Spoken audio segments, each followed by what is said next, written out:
Saya masih berbicara tentang meterai antikristus. Kalau minggu yang lalu kita sudah membahas tentang angka binatang, yaitu ciri khasnya adalah manusia yang bisa berkarakteristik binatang. Tetapi pada kesempatan ini saya akan berbicara tentang angka manusia. Mari kita melihat di dalam teks kitab suci yang terambil di dalam Wahyu pasal 13 ayat yang ke-18. Mari sejemput kita bangkit berdiri semua dan kita akan membacakannya ini secara bersama-sama dalam hitungan yang ketiga. Wahyu pasal 13 ayat 18. 1, 2, 3. Yang penting di sini ialah hikmat. Barang siapa yang bijaksana, baiklah ia menghitung bilangan binatang itu, karena bilangan itu adalah bilangan seorang manusia, dan bilangannya ialah 666. Silakan duduk.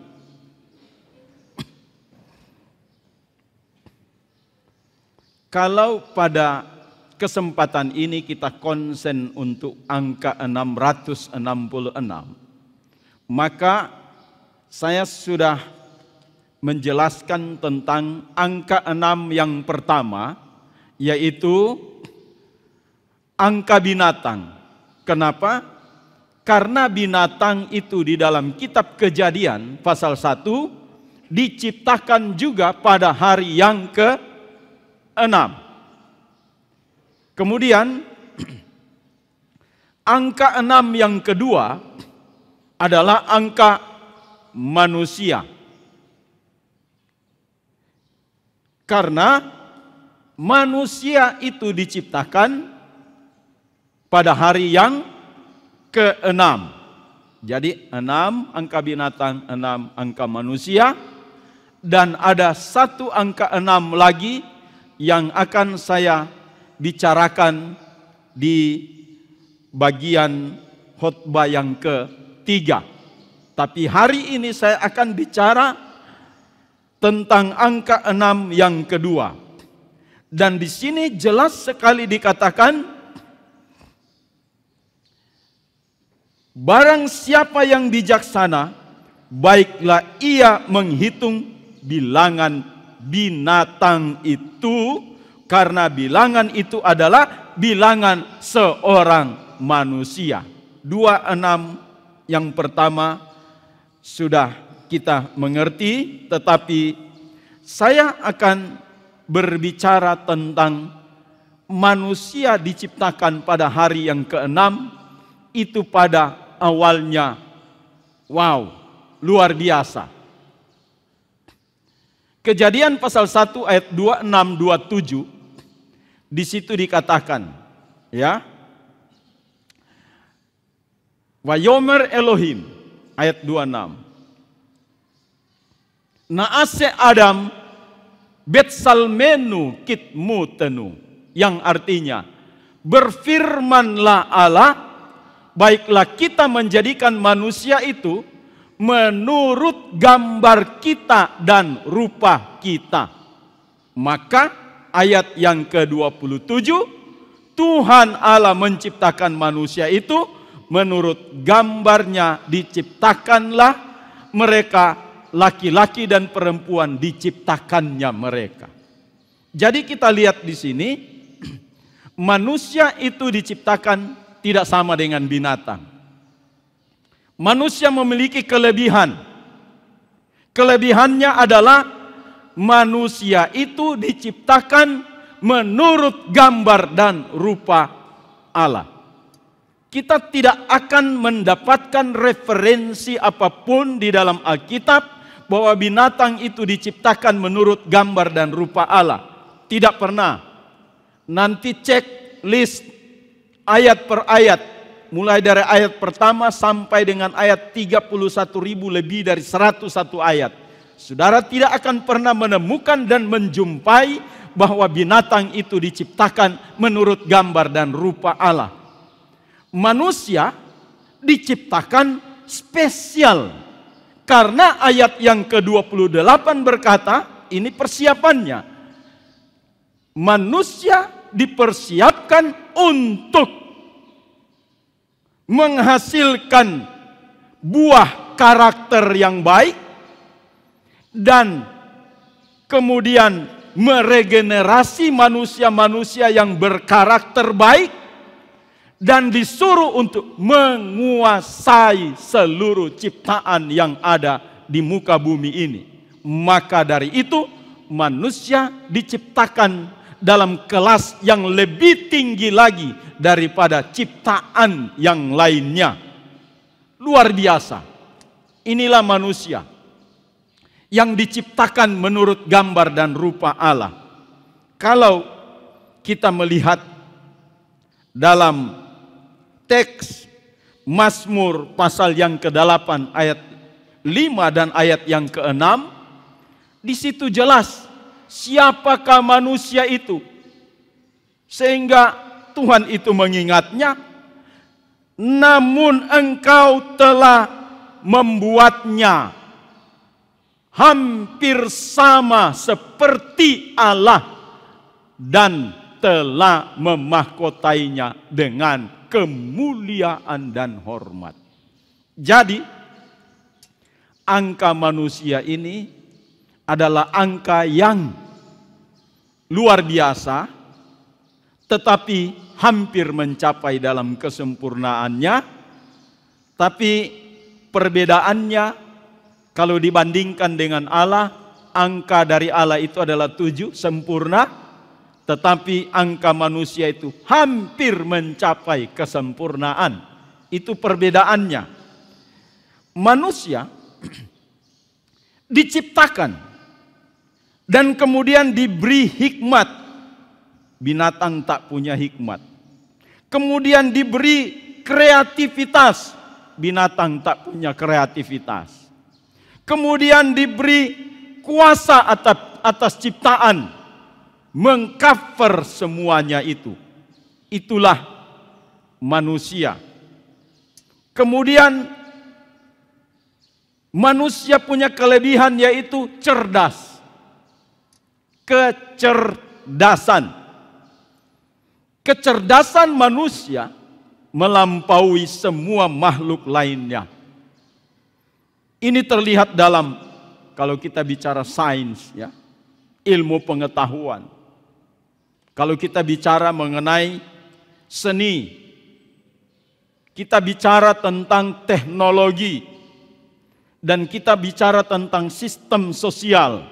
Saya mau katakan bahwa binatang tidak bisa menghasilkan karya-karya ilmu pengetahuan, seni, teknologi, dan sistem kebinatangan, tidak ada. Ya.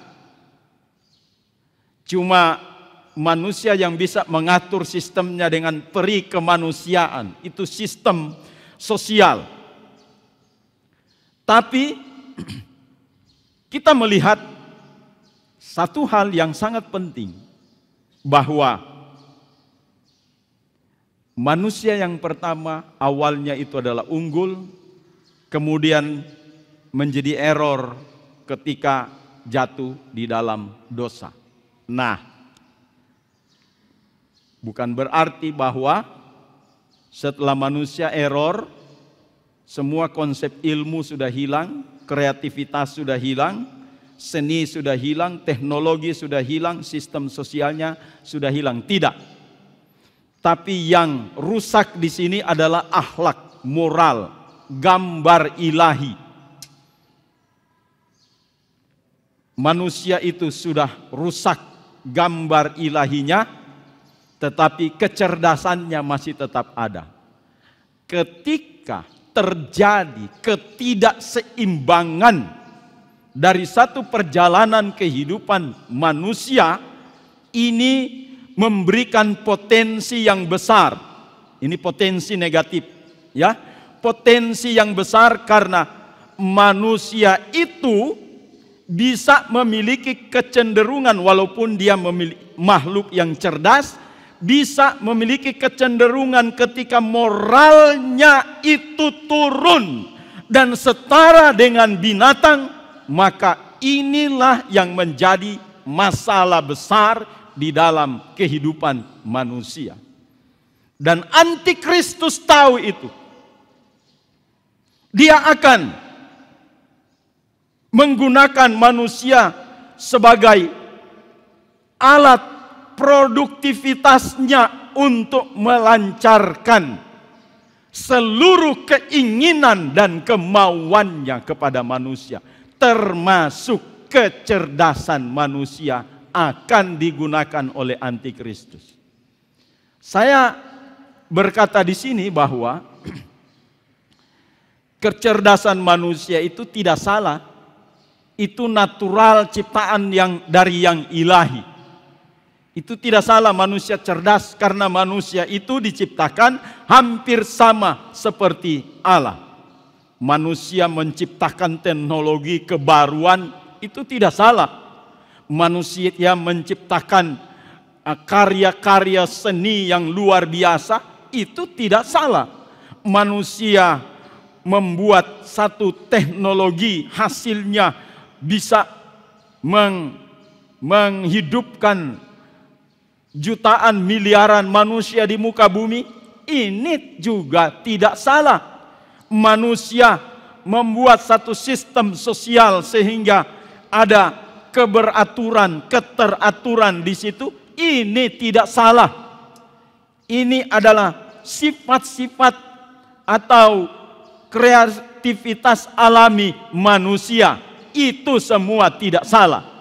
Tetapi yang akan menjadi salah di dalam hal ini adalah penggunaan hasil karya manusia, teknologi, sains, kemudian seni digunakan secara tidak terkendali. Kenapa?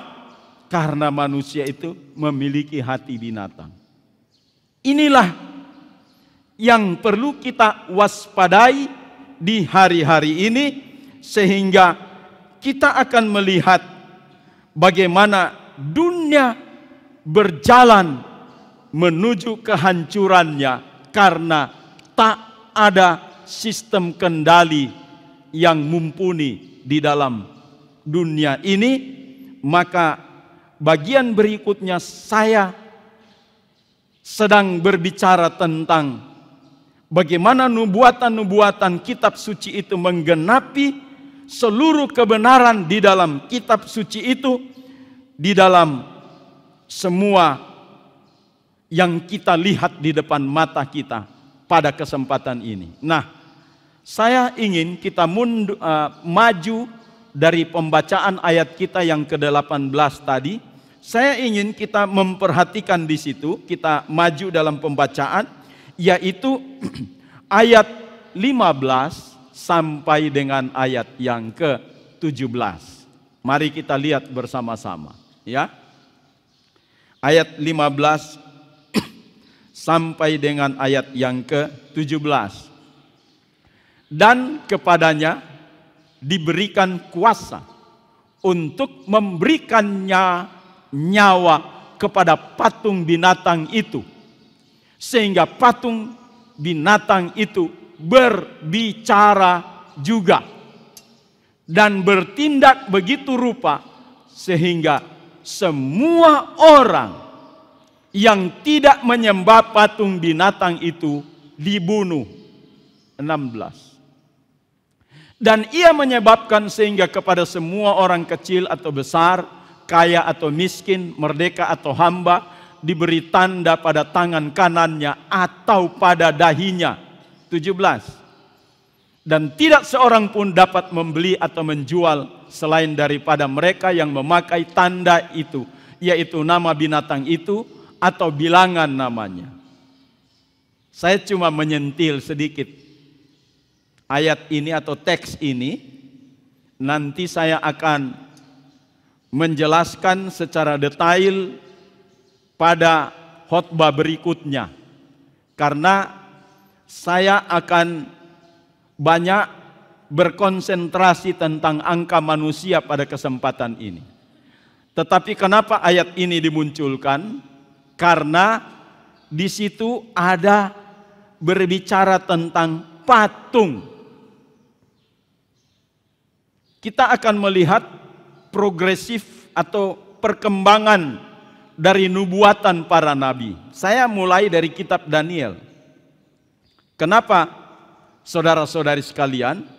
Karena kitab Daniel itu adalah kitab eskatologi atau kitab akhir zaman dalam perjanjian lama.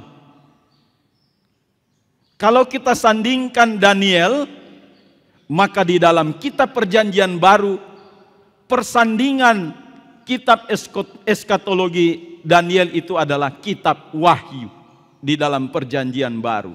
Jadi Daniel perjanjian lama, wahyu perjanjian baru.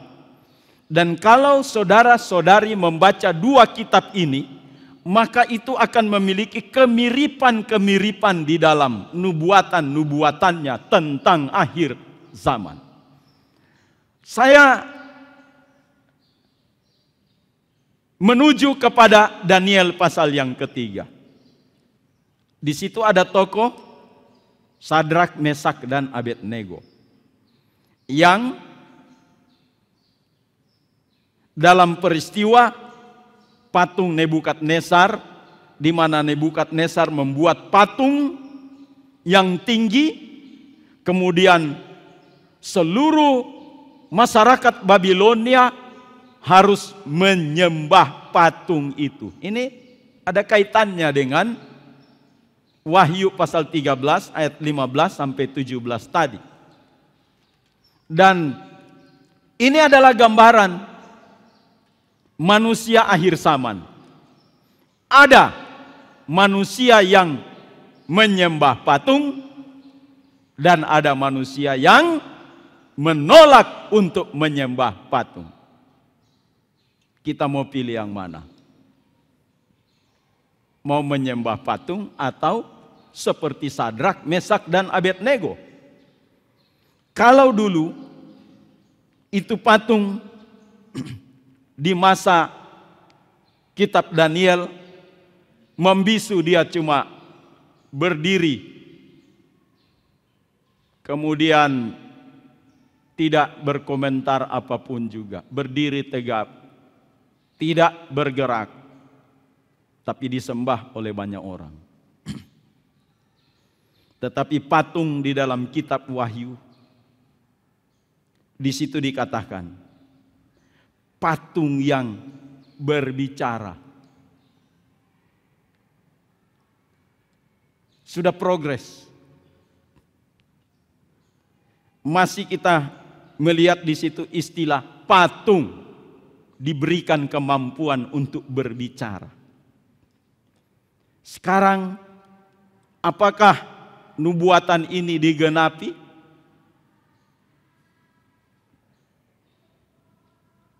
Di masa kecil saya masih menikmati film robot-robot. Itu masih film, saudara, belum kenyataan. Kalau mau lihat perkembangan dunia ini, lihat dulu dari film-film fiksi. Dari film fiksi itu akan menjadi kenyataan dalam puluhan tahun yang berikutnya. Ya. Masa muda saya kenal itu film Star Trek, di mana ada manusia bisa di angkasa. Bahkan ada juga yang film-film yang manusia bisa terbang sendiri. Sekarang sudah menjadi kenyataan, itu kayak orang mengenakan tabung di belakang, kemudian ada mesin jet yang ditaruh, kemudian dia terbang melintasi awan-awan. Itu sudah menjadi kenyataan. Dulu film masa kecil saya nonton itu film robot-robot. Tapi sekarang pada kenyataannya robot-robot itu sudah ada. Saat ini penggenapannya, ya, bisa bicara lagi. Dulu cuma film, sekarang sudah bisa bicara. Bahkan satu robot yang berkembang namanya humanoid. Humanoid itu adalah robot yang diciptakan mirip dengan muka manusia, kulitnya bagus, ya, sama, bisa berjalan dan bisa berbicara. Tidak ada perekaman lagi, tapi dia bisa merespons semua pertanyaan-pertanyaan dari manusia sehingga dia bisa menjawab. Robot Sophia, satu-satunya robot humanoid yang memiliki kewarganegaraan di dunia ini. Artinya bahwa dia sudah diakui oleh dunia bahwa dia adalah salah satu dari anggota manusia di dunia ini. Dia pergi kemana-mana untuk debat, diskusi. Orang-orang cerdas yang ber-IQ tinggi kadang-kala merasa, wah, dia lebih cerdas dari kita. Kenapa, saudara-saudari sekalian? Firman-Nya, firman Tuhan digenapi dengan bahasa di masa lalu. Kalau kita mulai terjemahkan di masa kini, itu sudah nanti satu waktu kita tidak akan bisa membedakan dalam perjumpaan di satu khalayak ramai dimanapun juga, atau dalam saya berkhotbah di sini mungkin ada robot yang dari kota lain datang di sini duduk di sana. Saya tidak bisa membedakan bahwa itu manusia atau itu robot. Kenapa? Manusia bisa juga menciptakan dengan seluruh kemampuan kecerdasannya nanti untuk pada akhirnya mereka menciptakan humanoid yang dalam tanda kutip hampir sama dengan manusia. Kenapa demikian? Ini adalah hasil ciptaan yang kita sebut istilah saat ini AI, Artificial Intelligence, kecerdasan buatan. Nah, AI atau kecerdasan buatan ini dia memiliki kemampuan untuk mengenali wajah manusia secara cepat. Itu percepatannya mengenali wajah manusia itu lebih tajam dari manusia, lebih cepat dari manusia. Dia tahu, oh, ini yang membuat kasus di negara ini ketika ada ada penyamaran dan lain sebagainya. AI bisa tahu, oh, dia tangkap saja, ya. Itu kecerdasan buatan. Kemudian kemampuannya yang melebihi di atas rata-rata itu, yaitu membuat keputusan logis berdasarkan data besar. Dia bisa membuat satu keputusan berdasarkan data yang sudah ada. Kemudian dia bisa juga berbicara. Robot itu bisa berbicara. Kemudian dia bisa mencipta sesuatu, karya, bahkan mengendalikan sistem teknologi secara mendunia. Ini yang sementara ada di dalam perjalanan kehidupan kita manusia di muka bumi ini. Memang kecerdasan buatan manusia ini memiliki banyak kegunaan, ya. Misalnya di bidang medis, orang sudah operasi, itu robot AI yang bisa mengidentifikasi kenal, itu robot AI yang bisa tahu, mengendalikan. Ya, dia punya kamera yang bagus, yang tajam untuk dia bisa melihat segala sesuatunya dan mengambil keputusan. Itu keuntungan di bidang medis, ya. Dalam pendidikan juga begitu. Sekarang mahasiswa S1, S2, S3, ya. Kalau dulu saya kenal, ya saya S1-nya ya lambat juga. Selesai tahun 98 karena memang pelayanan dulu baru kemudian terpikir untuk S1.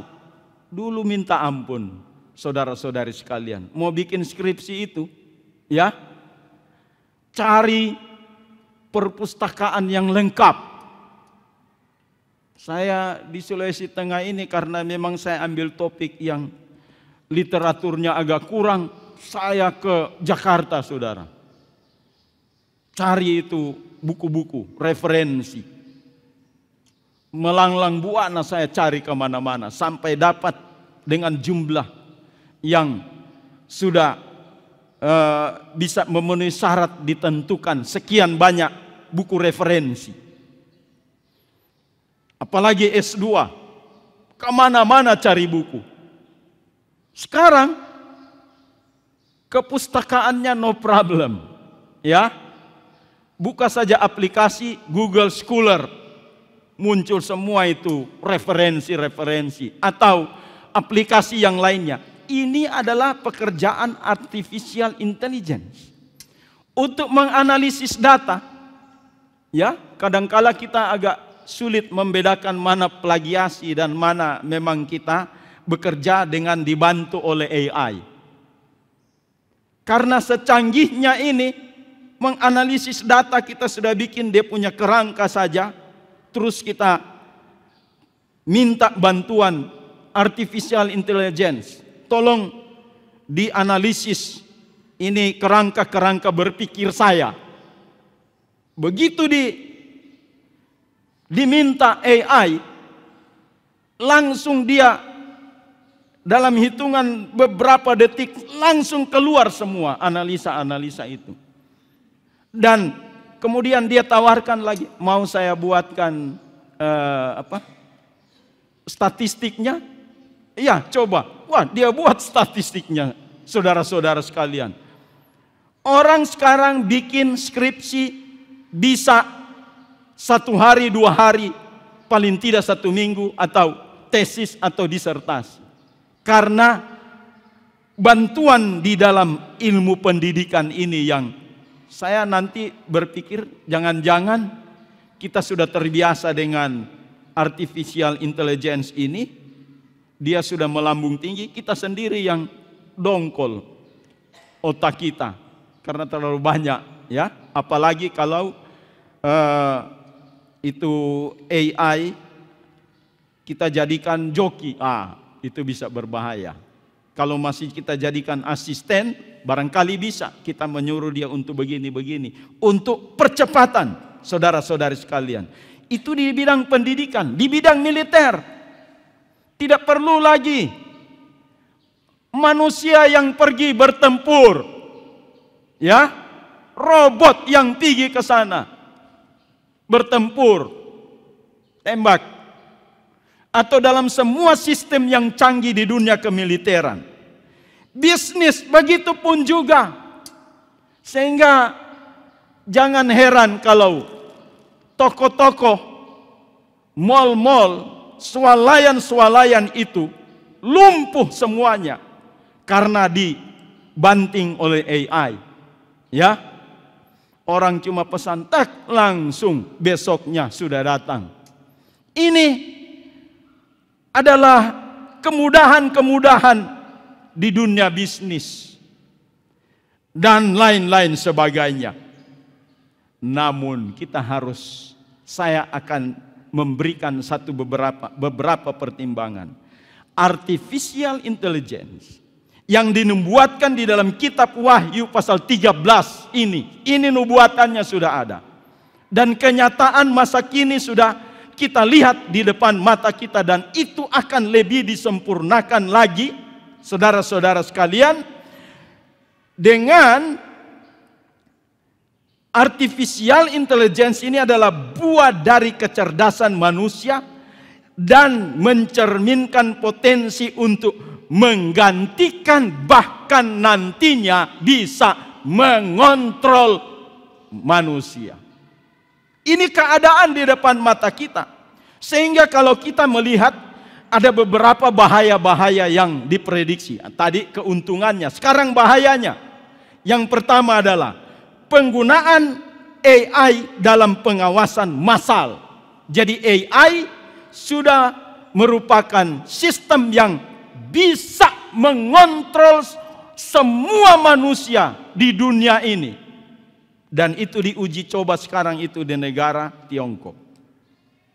Yang kedua, nah ini ada istilah lagi deep fake atau informasi palsu. Nah ini saya mau juga angkat di sini saudara-saudari sekalian, supaya kita bisa cerdas di dalam media sosial. Orang Kristen harus cerdas dalam media sosial untuk mempertimbangkan keuntungan dan kerugiannya. Jangan mentah-mentah saudara. Dapat informasi A, B, C, D, belum ditelusuri kebenarannya, langsung disebar lagi ke tempat yang lain. Ini bisa berbahaya saudara. Ya. Nah, bahayanya kenapa? Karena saya mau kasih tahu. Dalam penelitian, orang Indonesia itu 90% lebih mempercaya hoax daripada kenyataan. Maka dari itu, kalau mau menggunakan algoritma artificial intelligence, manusia yang paling gampang disulut, dibakar, diprovokasi dengan AI adalah Indonesia. Dan ini setelah Indonesia baru-baru ini di mana, saudara? Ini, ya, saudara bisa tahu sendiri, ya. Itu manusia-manusia yang sekian persen yang lebih tinggi tingkat percaya kepada hoax daripada kenyataan yang sebenarnya.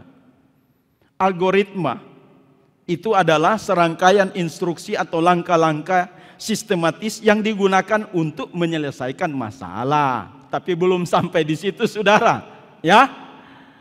Tapi juga bertujuan untuk tujuan tertentu.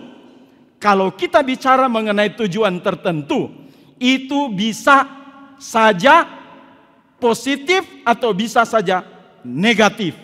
Tujuan tertentu untuk menghancurkan bangsa A, bangsa B, bangsa C, bangsa D. Bisa saja. Kerusuhan demonstrasi baru-baru ini, ya, saudara percaya atau tidak percaya, ini adalah analisis dari berbagai sumber. Itu hanya karena AI ini dia menghimpun triliunan data dari manusia. Dia himpun semua. Begitu dia kumpul, dia bisa melakukan pemetaan. Negara ini bisa diobok-obok. Yang ini bisa, yang ini tidak. Ya, yang ini. Tergantung bagaimana orang yang mengendalikannya. Kalau dia punya hati binatang, bisa dia hancurkan seluruh bangsa. Ya. Ini kan hanya dengan, lihat, di Indonesia baru-baru ini, hanya dengan kata apa? Ya. Kata tolol. Terjadi kerusuhan. Hanya dengan merekam gambar apa itu? Anggota DPR, ya. Itu gampang saja direkam datanya, disebar kepada seluruh orang-orang cepat di sini, baru dimasukkan kalimat-kalimat yang dalam tanda kutip. Nah, ini dia. Sehingga kita bingung, ya. Indonesia bingung, mana mahasiswa, mana provokator. Ya. Itu adalah pekerjaan artificial intelligence yang digunakan oleh orang-orang yang tidak bertanggung jawab. Tiba-tiba muncul Benyamin Netanyahu berpidato di gedung PBB. Dia bahasa Indonesia. Bisa, AI bikin bisa. Ya, tiba-tiba kenapa ini Sandiaga Uno sudah berbicara tentang promosi apa begitu? Ini sudah dia bicara, kata-katanya bisa mengikuti itu, ya. Nah, saya ini juga hampir tiap minggu berbicara, saya punya data ini direkam oleh aplikasi YouTube. Ini sedang live sekarang ini. Saya bisa dimodifikasi, saya sedang berbicara di mimbar El Shaddai, kemudian maki-maki orang. Dia punya mulut, mengikuti mulut itu sama. Itu sekarang ini, ya, memang AI itu bagus. Tapi kalau AI dikendalikan oleh orang-orang yang tidak bertanggung jawab, hancur semua dunia ini. Jadi kecerdasan manusia itu bisa digunakan untuk hal-hal yang tidak bagus. Maka dari itu firman Tuhan berkata pada hari ini, barang siapa yang bijaksana, hendaklah ia menghitung bilangan binatang itu. Katakan amin. Tuhan mencari gereja yang bijaksana pada hari-hari ini. Belum AI, gosip saja kita sudah percaya kok. Ya, oh pendeta Samuel itu, dia begini. Diceritakan seperti betul, ya. Ini begini, dia ini tidak benar dan lain sebagainya. Bisa. Cuma apakah kita bijaksana atau tidak menerima? Betul yang dia bilang atau tidak ini? Atau cuma karang-karang? Tapi ingat, orang Indonesia itu 90% lebih percaya hoax daripada yang sebenarnya. Mari kita bijaksana pada hari-hari ini. Kalau kita mengambil posisi yang bijaksana pada hari-hari ini, maka kebijaksanaan ilahi itulah yang menentukan, yang membuat kita, yang menunjukkan kita bahwa kita tidak dimeterai oleh antikris, tetapi kita dimeterai oleh Allah, karena hanya Roh Kudus yang memberikan kebijaksanaan kepada kita. Katakan amin. Tepuk tangan untuk hormat kemuliaan nama Tuhan. Mari kita membuka hati kita dipimpin oleh Roh Kudus, supaya kita menjadi orang Kristen yang bijaksana.